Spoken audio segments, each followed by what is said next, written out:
آپ نے جو غفلت کی چادر تان لی ہے، آپ جو سستی اور کاہلی کی ایک لمبی چادر تان کے سو گئے ہیں، آپ نے جو صرف ہیرو راجا کی کہانیاں سن کر اپنے لیے جنت منتقل کرا لی ہے، آپ نے جو کسی اور کہانیوں پر گزارا کر کے اپنے آپ کو مطمئن کر لیا ہے، آپ نے بیداری لانے کے لیے، سنیت کو جگانے کے لیے، سنی قوم کو منظم کرنے کے لیے، سنیت کو ایک علم کے نیچے لانے کے لیے اور اس کفر خلافت کی ہمیشہ کے لیے راہ روکنے کی غرض سے میں یہ کفریہ کلمات نقل کر رہا ہوں کہ شاید اس صورت میں تم بیدار ہو جاؤ اور تم ہمارے موقف کو سمجھنے میں کامیاب ہو سکو۔ توجہ کیجیے، ظلم کی انتہا ہو گئی، قیامت ٹوٹ گئی، اندھیرا چھا گیا، رب کا غضب جب تک دیتا ہوا نظر آتا ہے کہ آج اصحاب رسول کی ماں کو گندی اور ننگی گالی، جو گالی کسی عام بازاری آدمی کو بھی کوئی نہیں دیتا اور نہیں دے سکتا ہے، وہ گالی 14 صدی بعد اصحاب رسول کو جنہوں نے بچے دیے، وطن دیا، جان دی، نیکوں کی انگلیوں کے سامنے کھڑے رہے، جنہوں نے پیٹ پہ پتھر باندھ کے 20 سال کر چھوڑی، جنہوں نے بھوک برداشت کر کے پیغمبر کا ساتھ دے چھوڑا، جنہوں نے کفر کے اڈے اکھیڑ پھینکے، جنہوں نے لات عزا کی چاہیے ہمیشہ کے لیے مٹا دی، جنہوں نے پیغمبر اسلام کے لائے ہوئے ضابطہ حیات کو دور دور تک پہنچایا، جو کیسر، کسرا، انطاکیہ، قبرص جیسے جزیرے علاقے مالک فتح کر کے اسلام کا علم گاڑ کے قرآن پہنچا دے، سنت پہنچا دے، نبی کی ایک ایک سنت آپ تک منتقل کر کے اور سب کچھ سچ کے اپنا سب کچھ قربان کر کے تم تک دین پہنچا دے۔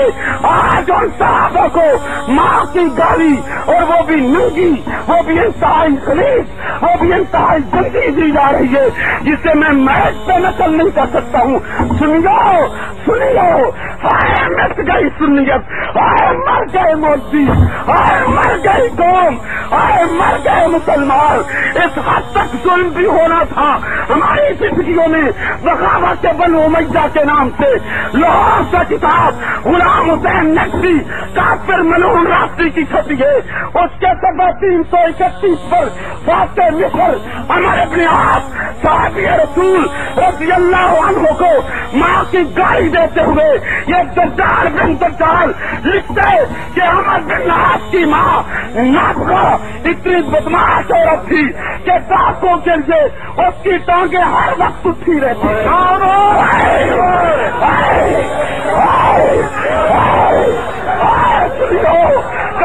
منہ کو آتا ہے، بتلاؤ میں کہاں جاؤں، جب در پہ دستک دوں میں آج مجھ مسجد کی قبر پہ دستک دیتا ہوں، میں آج مسجد کے در پہ دستک دیتا ہوں، میں آج مسجد کے گھر دستک دیتا ہوں، مجھ کو بتلاؤ میں کہاں جاؤں۔ اس وقت تک گالی ہے، یہاں تک کیا والا وارث ہو گئے، 1400 سال بعد مادی گال اور ابھی اتنی گندی اور اتنی غلیظ، میں کہاں جاؤں؟ مجھے راہ بتلاؤ،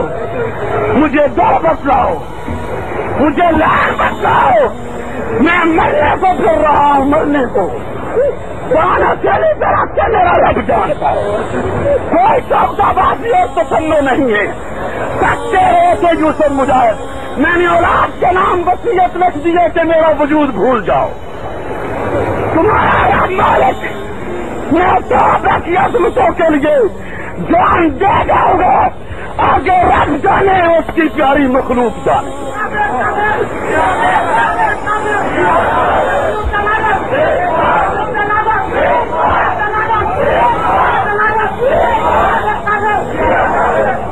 سپاہی صحابہ کے ہر سال کو ان کی یہ ڈپٹی ہے، وہ مفادات سے بالا تر ہو کر ایک کفر کی راہ روکنے کے لیے لائن ہموار کرے،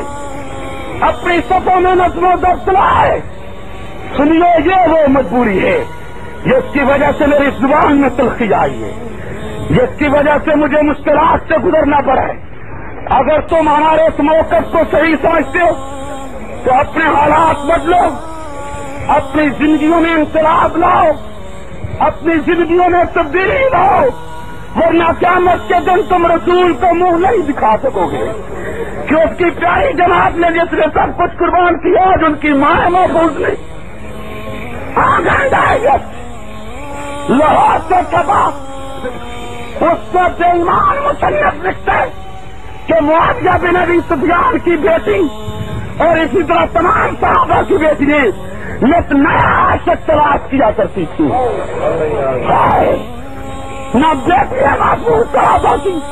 نہ ان کی خدات محفوظ، نہ ناریاں محفوظ، نہ باقی محفوظ، نہ ماں محفوظ، نہ امہات المومنین محفوظ، نہ خود رسالت محفوظ۔ یہ تمام کفر شیعہ کا کفر ہے۔ اگر اب بھی تم شیعوں کو کافر نہیں سمجھتے اور نہیں کہتے ہو پھر میں تمہیں مومن ماننے کے لیے تیار نہیں ہوں۔ باتوں کھڑا کر کے آج جیسے اجتماع میں کوئی ایک آدمی کہے جو کہ میں شیعوں کو کافر نہیں سمجھتا۔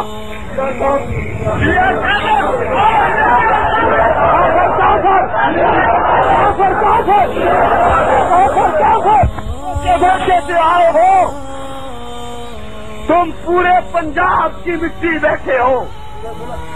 پورے ملک کی نمائندگی ہے، کہیں سے ایک، کہیں سے دو، کہیں سے 4 آدمی آئے ہیں۔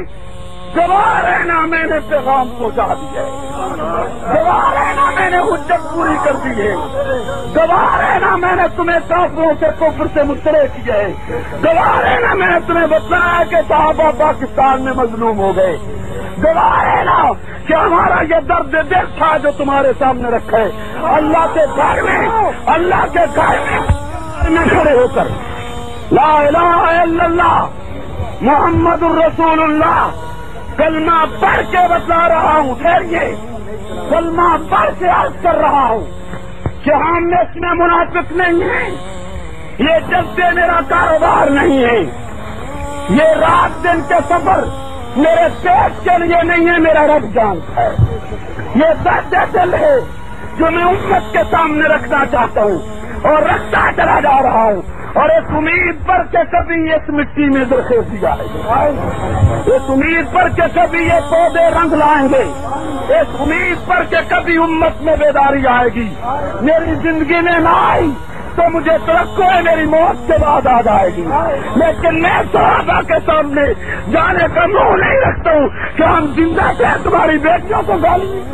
ہم زندہ تھے تمہاری ماں کو گالیے، ہم زندہ تھے تمہاری نانیوں کو گالیے، ہم کیا منہ دکھائیں گے قیامت کے دن؟ سنیو،